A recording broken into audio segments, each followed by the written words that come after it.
13절에서 14절 말씀입니다. 출애굽기 14장 13절에서 14절까지 말씀 구약성경 102페이지에 기록이 되어 있습니다.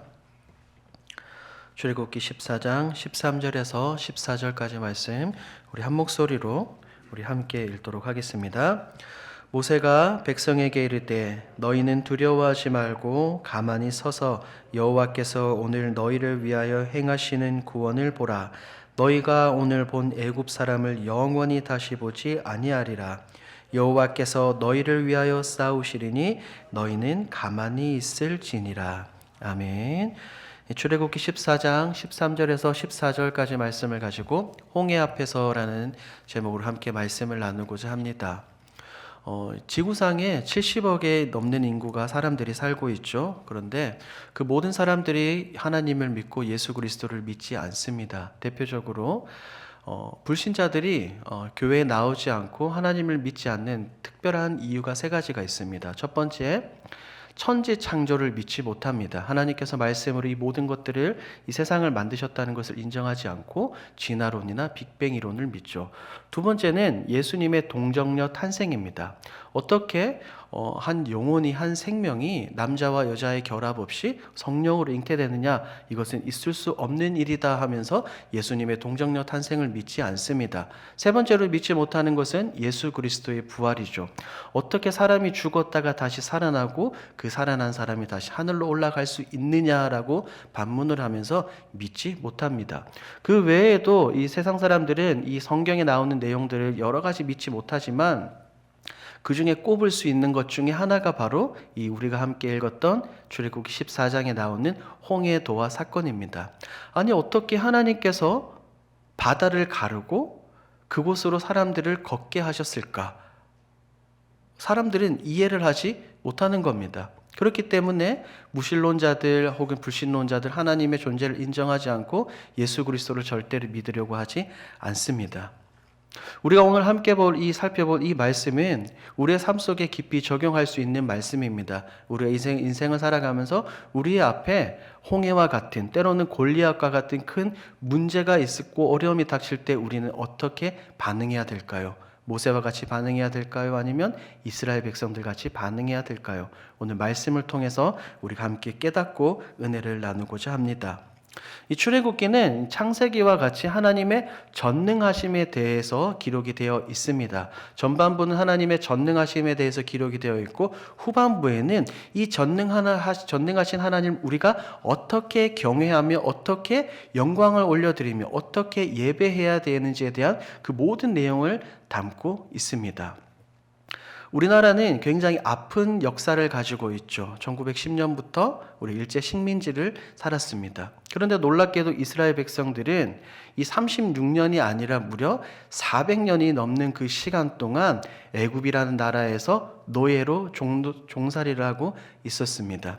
하지만 하나님께서는 이 창세기 15장에서 아브라함과 맺으셨던 언약을 분명하게 기억을 하셨습니다. 출애굽기 1장 말씀을 보면 하나님께서는 분명히 이렇게 말씀하십니다. 그들의 소리를 들었고 그들을 기억하셨다라고 말입니다. 그렇기 때문에 하나님은 선택하신 이 백성들을 구원해 주시기 위해 모세를 보내주시고 애굽에서 탈출해 주셨습니다. 오늘 본문에 이르러 홍해 앞에서 다시 한 번 더 전능하신 하나님을 보여주는 그런 놀라운 상황입니다. 많은 성경학자들은 그렇게 말하죠. 이스라엘 백성들이 애굽에서 탈출해서 지중해 연안을 따라서 곧장 가나안으로 올라가면, 그러니까 해안길을 따라서 올라가면 짧게는 보름에서 길게는 한 달 정도 만에 이 적과 꿀이 흐르는 약속의 땅 가나안 땅에 도달할 수 있을 것이다 라고 학자들은 이야기를 합니다. 하지만 놀랍게도 하나님은 이 지중해 연안으로 이스라엘 백성들을 이끌고 가신 것이 아니라 홍해를 건너고 광야를 돌게 하셨습니다. 왜 그럴까요? 아무 이유 없이 하나님은 이스라엘 백성들을 그곳으로 인도하지 않았습니다. 성경을 자세히 살펴보면 하나님께서 홍해와 광야로 백성들을 인도하신 분명한 이유가 두 가지가 등장합니다. 먼저 첫 번째 이유입니다. 출애굽기 13장 17절 말씀입니다. 우리 함께 읽도록 할까요? 시작. 바로가 백성을 보낸 후에 블레셋 사람의 땅의 길은 가까울지라도 하나님이 그들을 그 길로 인도하지 아니하셨으니 마음을 돌이켜 애굽으로 돌아갈까 하셨습니다. 아멘. 좀 전에 말씀을 드린 것처럼 이 지중해 연안을 따라가면 큰 도시를 만나게, 큰 나라를 만나게 되죠. 그것이 바로 블레셋입니다. 이 지중해 연안을 따라간 이것은 왕의 대로 혹은 상업도로라고 이야기를 합니다. 그러니까 이 바닷가를 끼고 있는 전략적 요충지이기 때문에 각 나라의 군사들이 거기에 거주하면서 그곳을 지키고 있습니다. 그러니 200만이 넘는 이스라엘 백성들이 그곳으로 간다면 당연히 전쟁이 벌어질 수밖에 없겠죠. 그런데 수백 년 동안 종노릇 하던 이스라엘 백성들에게 아무런 무기가 없습니다. 그러므로 싸우게 되면 어떻게 하죠? 성경이 이야기하고 있는 것처럼 다시 마음을 돌이켜 애굽으로 돌아갈까 함이라. 그렇기 때문에 하나님께서는 이 이스라엘 백성들을 가장 가까운 길 지중해 연안으로 인도하지 않았습니다. 놀라운 것은 이스라엘 백성들이 애굽에서 출애굽하면서 놀라운 기적들을 경험을 했죠.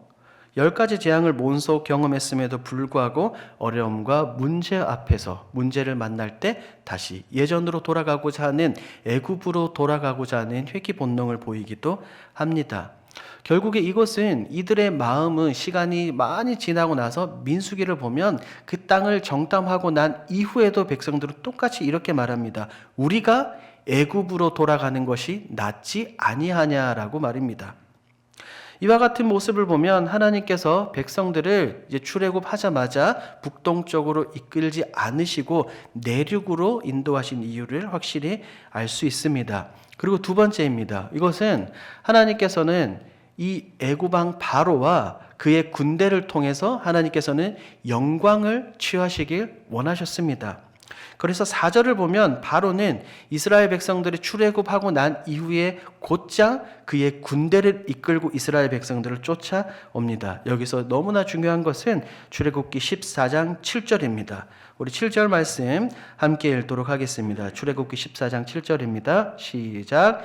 선발된 병거 600대와 애굽의 모든 병거를 동원하니 지휘관들이 다 거느렸더라. 아멘. 지금 바로는 이스라엘 백성들을 붙잡기 위해 최정예 군대를 보내는 것을 볼 수 있죠. 선발된 병거 600대. 그러니까 병거가 굉장히 많아요. 그 중에서도 가장 강력하고 가장 튼튼하고 파괴력이 있는 이 병거를 600대 선별하고 그 다음 애굽에 있는 모든 병거를 다 동원해서 지금 이스라엘 백성들을 쫓아오는 겁니다. 여기에서 알 수 있는 것이 무엇이냐면 바로가 지금 굉장히 화났다는 거예요. 이 모든 군사력을 동원해서 쫓아온다는 것은 두 가지겠죠. 이 백성들을 다시 잡아서 애굽으로 끌고 가거나 혹은 그곳에서 모두 다 죽이겠다라는 이 바로의 필승 의지를 볼 수가 있습니다. 이 고대 근동 당시에서 병거는 굉장히 큰 무기였습니다. 오늘날로 치면 아마 탱크라고 이야기할 수 있습니다. 한번 생각해 보십시오. 칼을 든 사람과 탱크를 타고 있는 사람이 싸우면 누가 이길 수밖에 없습니까? 당연히 탱크가 이길 수밖에 없습니다. 병거란 말이 이끌고 가며 뒤에 마차에 탑니다. 그런데 마차에 타서 끝나는 것이 아니라 여러분들이 고전 영화에서 많이 보셨겠듯이 바퀴에는 칼날이 달려있죠. 그래서 말이 막 달려가면 병거가 지나가면 지나갈수록 옆에 있는 모든 물건들은 다 찢어지게 됩니다. 그러니까 도저히 이길 수가 없는 겁니다. 바로가 왜 이렇게 화가 났을까요? 자신의 아들이 죽었기 때문일까요? 아니면 신이라고 말하는 그가 하나님에게 졌기 때문일까요? 아니면 수백 년 종노릇 하는 그들을 보내줬다는 그런 아쉬움에서 이렇게 쫓아왔을까요? 사실은 이 사실도 우리에게 적용해 볼 수 있습니다. 우리 그리스도인은 하나님이 불러주셨고 선택받은 사람들이지만 우리는 마냥 이 성경 속에서 교회 안에서 신앙생활만 하지 않습니다. 세상 가운데서 여러 가지 일도 하고 세상 사람들과 교류도 합니다. 그러다 보니 우리는 항상 무엇에 노출되어 있습니까? 죄악에 노출되어 있죠. 사탄은 우리를 언제나 넘어뜨리려고 호시탐탐 우리를 노려보고 있습니다. 마치 모든 이스라엘 백성들을 죽이려고 달려오는 바로와 같이 혈안이 되어서 오늘날 우리를 넘어뜨리려고 하고 있죠. 그렇기 때문에 베드로전서 5장 8절에는 이렇게 기록이 되어 있습니다. 근신하라 깨어라 너희 대적 마귀가 우는 사자같이 두루다니며 삼킬 자를 찾나니. 아멘. 지금 바로는 이 마귀와 같은 모습으로 이스라엘 백성들을 쫓아가고 있습니다. 이런 상황에서 우리는 어떻게 행동해야 되겠습니까? 앞에는 홍해입니다. 뒤에는 세계 최강의 군대인 애국 군대가 병거들과 함께 따라오고 있습니다. 우리는 어떻게 해야 될까요? 출애굽기 14장 12절 말씀을 함께 읽도록 하겠습니다. 12절 말씀입니다. 함께 했습니다. 시작. 우리가 애굽에서 당신에게 이른 말이 이것이 아니냐 이르기를 우리를 내버려 두라. 우리가 애굽 사람을 섬길 것이라 하지 아니하더냐. 애굽 사람을 섬기는 것이 광야에서 죽는 것보다 낫겠노라. 놀랍죠. 불과 얼마 전까지 엄청난 기적을 경험한 이스라엘 백성들의 입에서 지금 이 말이 나오는 겁니다. 하나님께서는 그들이 출애굽하고 애굽에서 나오자마자 홍해 앞에 이르기 전에 구름 기둥과 불 기둥으로 그들을 지금 이 자리까지 인도해 주셨는데 그들은 그것을 전혀 기억하지도 못하고 이렇게 말하죠. 우리가 애굽 사람을 섬길 것이라. 다시 애굽 사람을 섬기겠다는 말은 무슨 의미입니까? 그들은 지금 출애굽했지만 수백 년 동안 노예로 살았기 때문에 그 노예 근성이 없어지지 않고 있는 거예요. 노예 근성을 아직까지 가지고 있는 거죠. 어떻게 보면 완전히 기억 상실증에 걸린 것처럼 보입니다. 앞에는 홍해고 뒤에는 애국 군대고 진퇴양난의 이 위기 속에서 그들은 다시 예전으로 돌아가고자 하는 그런 모습들을 볼 수가 있습니다. 그들에게는 선택지가 없습니다. 애국 군대에게 항복을 하든지 혹은 다 죽든지 혹은 홍해에 빠져서 죽든지 말입니다. 이러한 진퇴양난의 상황 속에서 하나님께서는 우리 도무지 인간이 생각하지 못하는 방법으로 역사를 이뤄나가는 모습을 볼 수 있습니다. 이사야서에도 이렇게 기록하고 있죠. 이사야서 55장 9절 말씀입니다. 우리 함께 읽어볼까요? 시작.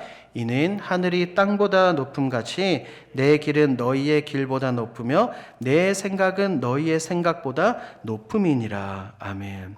하나님께서는 어떻게 하셨습니까? 도무지 해결할 수 없는 이 문제, 벽이라고 생각한 이 홍해를 완전히 갈라버리셨습니다.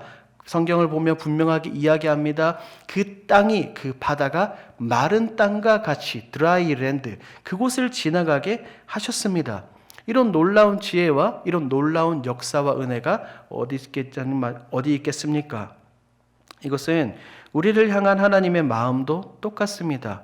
우리가 이 땅을 살아가면서 누구나 어려움을 겪기도 합니다. 가정의 문제, 개인의 문제 혹은 여러 가지 살아가면서 문제들을 닥치게 될 때 우리는 이 출애굽기 14장에서 우리에게 말씀해 주시는, 우리에게 길을 열어주시는 그 하나님의 놀라운 지혜를 믿고 따르고 의지해야 될 줄 믿습니다.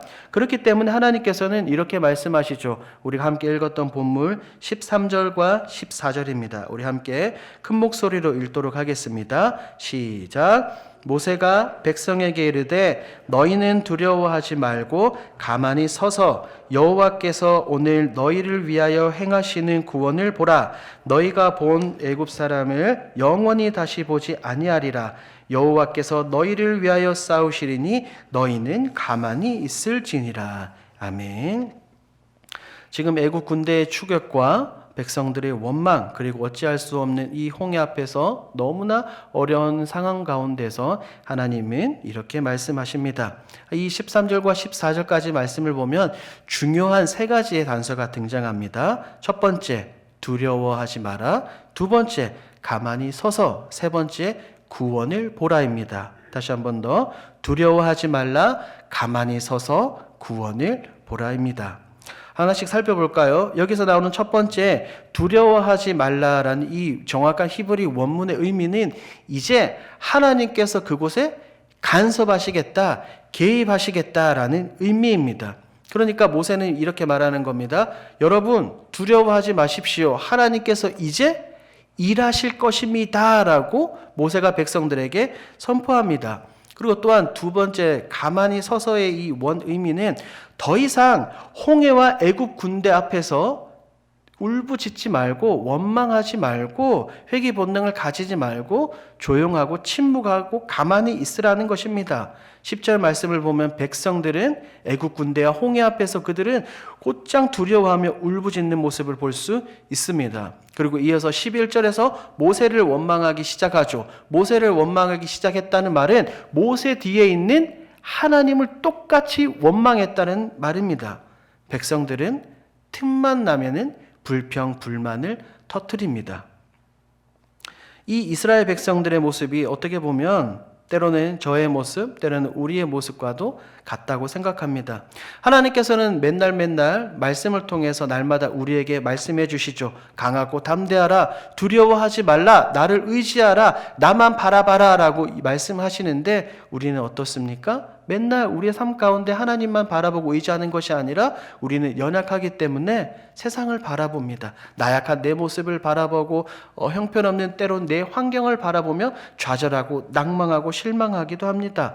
그래서 홍해 앞에 선 백성들과 같이 하나님을 원망하고 불평하고 불만을 터뜨리기도 합니다.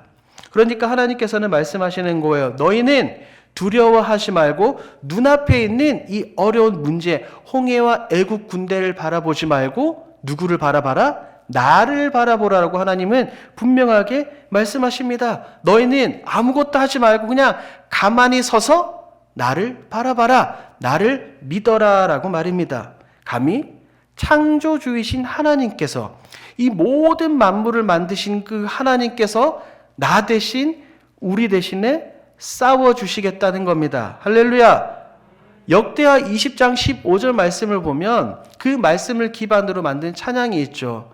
전쟁은 나에게 속한 것 아니니 주를 찬양, 손을 들고 찬양. 그 찬양이 있지 않습니까? 전쟁은 나에게 속한 것이 아니라 누구에게 속했습니까? 하나님께 속한 줄 믿습니다. 전쟁은 하나님께 속했다. 그러니 너희는 구경만 해라. 내가 이루는 구원을 이루는 모습을 너희는 잠잠히 가만히 서서 두 눈으로 지켜보라 라고 말씀하고 계십니다. 백성들은 그들의 눈을 들어서 눈앞에 있는 홍해와 뒤쫓아오는 병거들을 바라보았습니다. 자신들을 옥죄고 자신들을 억압하고 노예로 부리던 그 애굽 사람들, 지난 400년간의 과거를 맞닥뜨리니까 그들은 울부짖을 수밖에 없었습니다. 놀라운 것은 그들의 눈으로 보았던 그것을 하나님께서는 이렇게 말씀하셨습니다. 출애굽기 14장 13절 말씀 우리가 한 번 더 읽도록 하겠습니다. 14장 13절 말씀 시작. 모세가 백성에게 이르되 너희는 두려워하지 말고 가만히 서서 여호와께서 오늘 너희를 위하여 행하시는 구원을 보라. 너희가 오늘 본 애굽 사람을 영원히 다시 보지 아니하리라. 지금 이스라엘 백성들은 자신들의 눈으로 과거를 바라보았습니다. 문제를 바라보았습니다. 넘을 수 없을 것 같은 어려움을 바라보았습니다. 그런데 하나님은 이렇게 말씀하시죠. 너희의 문제, 너희의 과거, 기억 속에서 지우지 못한 그 모든 것들, 노예 근성들 내가 완전히 지워버리겠다. 너희의 과거를 더 이상 생각하지 말아라 라고 하나님은 이스라엘 백성들에게 말씀해 주십니다. 우리 사랑하는 길동의 성도 여러분, 우리는 어려움과 문제 앞에서 홍해 앞에 선 이스라엘 백성들처럼 좌절하고 낭망하고 울부짖고 두려움에 빠져 있는 것이 아니라 하나님을 믿고 담대한 마음으로 그 문제와 싸워 이기기를 주님의 이름으로 축복합니다. 축복합니다. 14절에서 계속해서 이렇게 말씀합니다. 여호와께서 너희를 위하여 싸우시리니 너희는 가만히 있을지니라. 아멘. 14절 하반절에는 분명하게 이렇게 나와 있어요. 너희는 가만히 있을지니라. 우리 한글 성경으로 보면 우리가 무슨 싸우지도 말고 그냥 가만히 차렷 자세로 있어야 되나? 그렇게 생각할 수도 있는데 영어 성경과 이 히브리 원문을 보면 전혀 의미가 다릅니다. 너희는 조용해라. 너희는 침묵해라. 너희는 아무 말 하지 말아라라는 의미입니다. 더 이상 눈앞에 닥친 문제로 인해서 울부짖지 말라는 겁니다. 눈앞에 닥친 어려움을 인해서 불평을 터뜨리고 불만을 터뜨리지 말고 조용하라는 겁니다. 왜죠? 전쟁은 나에게 속했기 때문에, 전쟁은 하나님에게 속한 것이기 때문에 더 이상 어떻게 할 필요가 없다는 것입니다.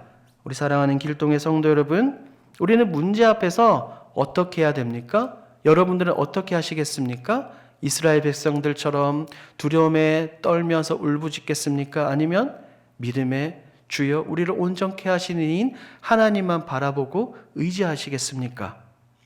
이 땅 살아갈 때 우리는 세상과 더불어 살아가기 때문에 감당치 못할 문제들을 너무나 많이 만나기도 합니다. 아까 말씀드린 것과 같이 때로는 홍해와 같은 문제들, 넘기 어려운 골리앗과 같은 문제들을 맞닥뜨리게 됐죠. 그럴 때 우리는 하나님께서 우리에게 주신 그 문제를 통해서 다른 것이 아니라 하나님의 영광을 나타내고 드러내고자 한다는 사실을 여러분 믿으시기를 주님의 이름으로 축복합니다. 내가 가진 어려움과 문제를 통해서 그것을 해결해 주신 하나님을 바라보며 하나님께서 영광 받기를 원하시는 겁니다. 당신의 사랑하는 하나님의 사랑하는 백성들이 이 어려움 앞에서 울기를 원하지 않으십니다. 하나님은 언제나 힘들 때, 우리가 언제나 고통 가운데 외로워하고 눈물 지을 때 피할 길, 도울 자, 이 길 힘을 주시는 줄 믿습니다. 언제나 피할 길과 도울 자, 이 길 힘을 주셔서 그 모든 문제를 해결해 주십니다. 왜냐하면 하나님은 실수하지 않으시는 하나님인 줄 믿습니다. 하나님은 결코 실수하지 않으십니다. 우리가 기억해야 될 것은 이런 어려움 가운데 우리의 반응입니다. 하나님께서는 우리가 어떻게 반응할 것인지 그것을 보고 계십니다. 홍해 앞에서, 문제 앞에서 문제보다 더 크신 하나님을 바라보고 의지하시기를 주님의 이름으로 축복합니다. 이제 하나님이 말씀하시고 하나님이 역사하십니다. 이스라엘 백성들은 이전에는 똑같은 눈으로 문제들을 바라보았습니다. 애국 군대를 바라보고 홍해를 바라보았지만 이제 하나님이 역사하시고 간섭하시고 개입하니까 그들은 완전히 다른 것을 보기 시작을 했습니다. 출애굽기 14장 30절 말씀 여러분들의 큰 목소리로 함께 읽어주십시오. 시작.